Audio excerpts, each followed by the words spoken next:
안녕하세요. 리나 강사입니다. 토익 스피킹 시험이 2주간 취소가 됐습니다.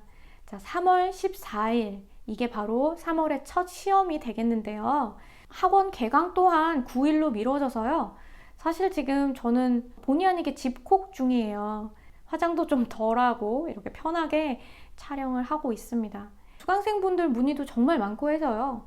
2주간 시험 대비를 어떻게 할 것인가에 대한 팁을 좀 드리고자 합니다. 2월 동안 열심히 공부하신 분들은 시험을 바로 못 보니까 당황스러운 그런 상황이실 것 같아요.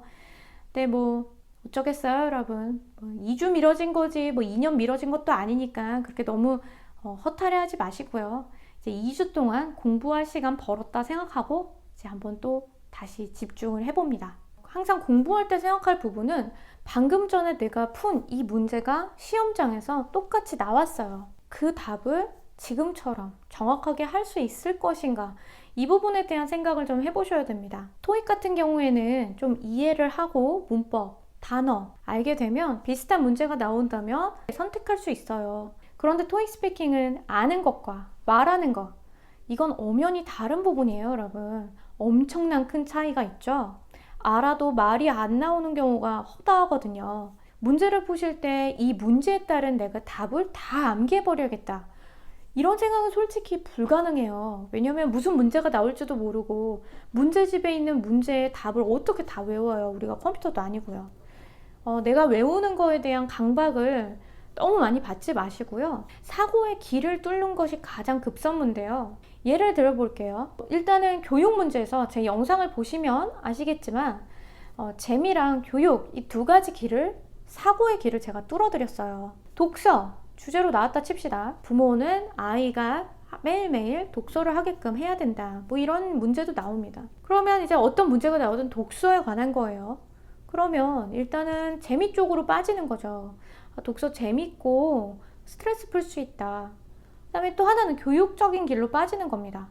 많은 걸 배우고 지식 경험 얻으니까 능력을 향상시킬 수 있어요. 이런 식으로 뭔가 두 가지 길은 기본적으로 뚫어놓는 거예요. 또 예를 들어 볼게요. 악기. 학생들이 악기를 꼭 배워야 된다. 학생들이 방학 때 있을 때 좋은 것은 악기, 봉사활동, 프로바 되게 많이 나와요.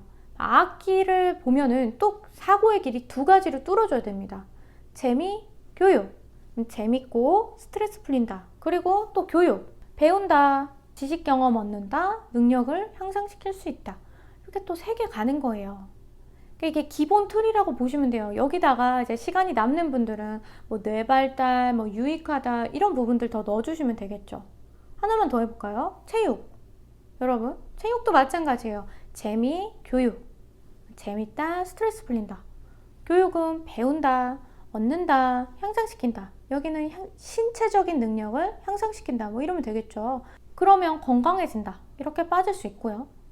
그러면 또 공부에 집중을 잘하고 공부에 긍정적인 영향을 끼친다, 이런 식으로 공부 쪽으로 더 빠져도 됩니다. 다른 섹션이잖아요. 그런데 답안, 사고의 길을 이렇게 두 가지로 일단은 갈라 놓으면요, 적용할 문제는 너무나도 많습니다. 그래서 일단 여러분이 이런 식으로 카테고리화 시켜서 보잖아요. 그러면 비슷한 문제가 나오면 심지어 문제가 완전히 달라도 재미랑 교육, 이렇게 빠지면 되겠구나, 말할 길을 잡는 게 너무나도 중요해요. 근데 보통 여러분 혼자 힘으로는 힘드니까 이제 수업으로 오시는 거고요. 그래서 일단 이런 방식으로 문제에 따른 답을 정리하는 게 아니라 답에 따른 문제를 카테고리화 시키는 거예요. 이 답을 쓸 수 있는 문제들을 나열해 보는 거죠.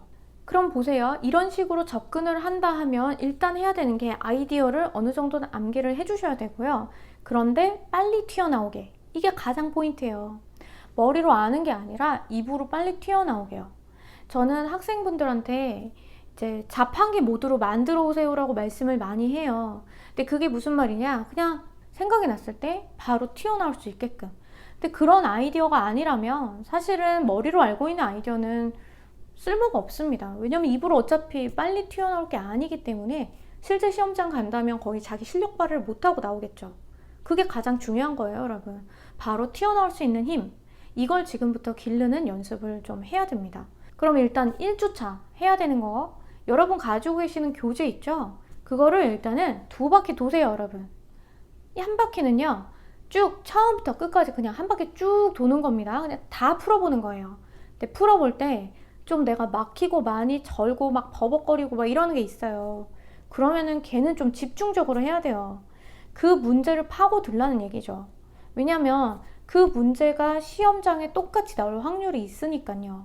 그리고 2번째 바퀴를 돌 때는 완전 빨리 풀 수 있어야 돼요. 여기서 가장 중요한 건 답변 시간을 반드시 재야 된다는 거예요. 그렇지 않고서야 시간 관리 능력이 없이는 이 시험은 정복하지 못합니다. 여러분 목표 레벨 +1 따시려면 무조건 답변 시간 재서 연습하셔야 돼요. 스트레스 엄청 많이 받는 거 알아요, 여러분. 말하다가 잘리면 그것만큼 기분 나쁜 게 어딨어요. 근데 또 아는 건데 공부했는데 또 막 입에서 말이 안 나와. 환장하죠. 스트레스 지수 많은 거 압니다. 하지만 일단 점수가 필요하신 분들은 내려놓으세요. 나에 대한 기대를 하지 마세요. 반복하면 된다 이렇게 생각하시면서 될 때까지 하세요. 정확하게 한 문제 해도 괜찮으니까 무조건 될 때까지 하셔야 됩니다. 아셨죠? 자, 그러면 2주차에는 뭘 하냐?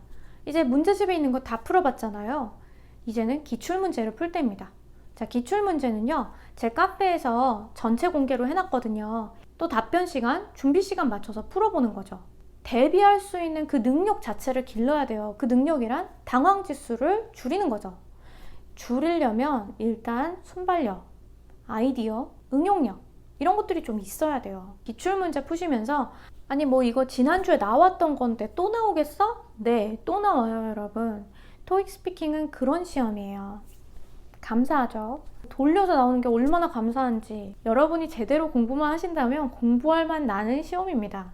왜냐면 썼던 거 또 써먹을 수 있으니까요. 그래서 늘 시험 문제가 새로운 게 나온 게 아니라 한 달 주기, 한 2달 주기로 막 반복해서 나오기도 합니다. 여러분 기출문제로 공부하는 건 필수예요.